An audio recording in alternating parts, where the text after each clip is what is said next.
I'm Paula Fry, and I want to talk to you today about making your green drink and how to prepare the greens for your green drink. Green drinks are so good for you and they're just delicious. I have rheumatoid arthritis, and anyone with inflammation or pain in their body, or anyone at all, this is so good for you and it will help you feel better. And it is just amazing. Green drinks taste good. A lot of people don't think that they will, or they do, but they do taste good. So I just want to tell you a little bit of how I prepare my green drinks. The first thing, you go to the grocery store, I buy power greens, baby spinach, and baby kale.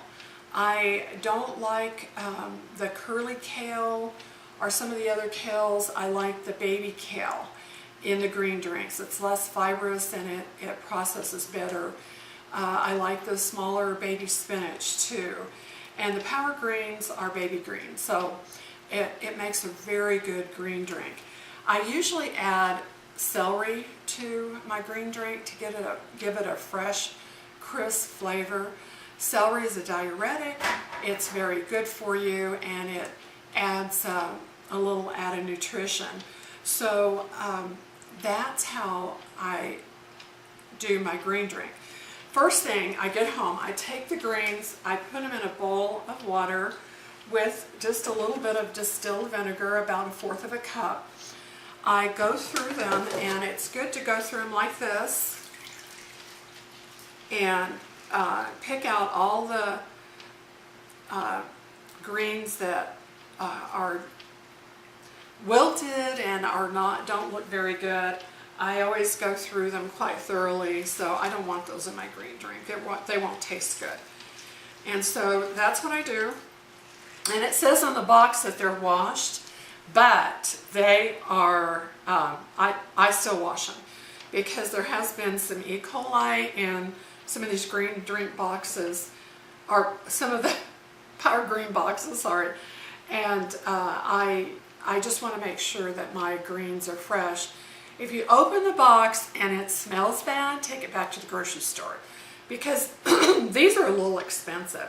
They're $3.99 on sale, $2.99, and so you want to make sure that your greens are fresh and good and healthy.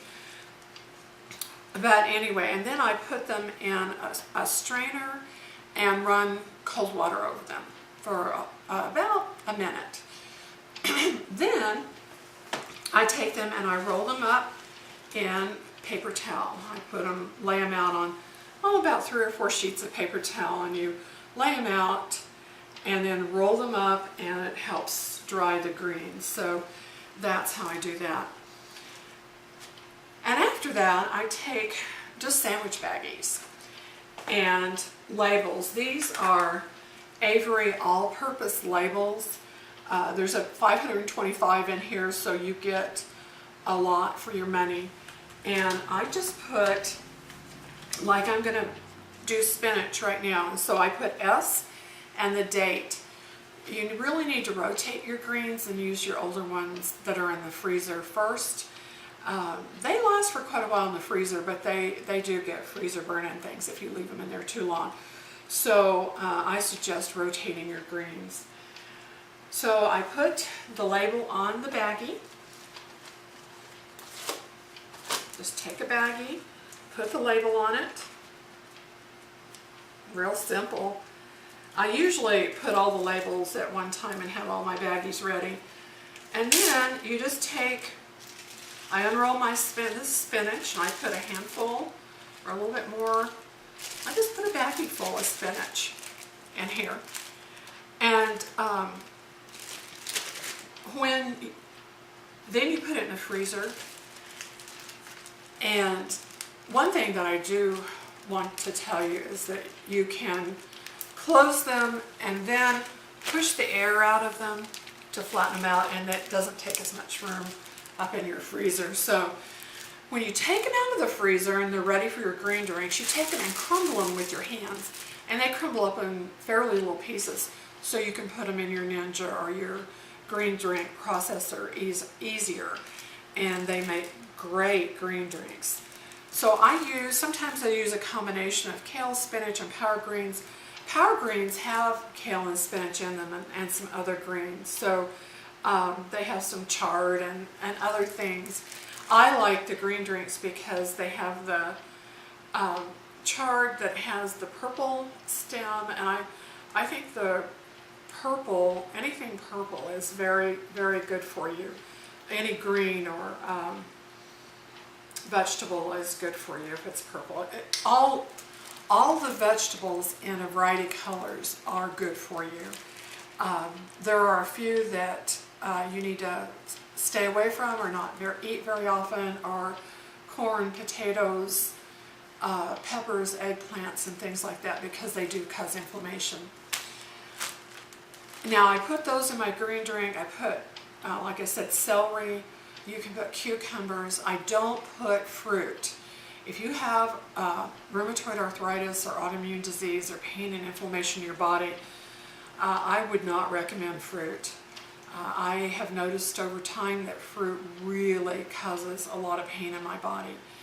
And fruit has fructose in it, which is a natural sugar and water and a few vitamins and a little fiber. But if you want to use a little bit of fruit for flavor, that's okay. But I'm using this to help with my inflammation. I'm using this green drink to help improve my health. So I don't put fruit in my green drink. This is great tasting, it's fresh, it's wonderful. So this is a great way to make your green drink, a great way to keep your greens fresh. I don't recommend leaving your greens in the refrigerator for more than a week without preparing them, because they will deteriorate depending on the green. I have a blog spot. It's the2fries@blogspot.com. It's THE2FRIES, and give you a lot more information. And I also have a Facebook page called 21 Keys for Renewing Your Health. And I have a book coming out with the same title, 21 Keys for Renewing Your Health. So I have lots of ideas, lots of recipes, lots of ways to stay healthy. This book will help not only people with autoimmune disease and help you with your pain and inflammation, but it will also help you if you are overweight. The recommendations in that book are great for anyone that has a weight problem. It will really help you. And you don't have to be hungry, is the main thing with my book. It's just a great book for anyone that has health issues. So I hope you enjoyed my little video on preparing your green drink. I hope you enjoy your green drinks and drink them every day. I drink 1 or 2 of them a day, and it helps me so much. It helps in a lot of ways. It helps you stay regular, helps your body function well, helps with pain and inflammation. They're just wonderful. So thank you. Bye-bye.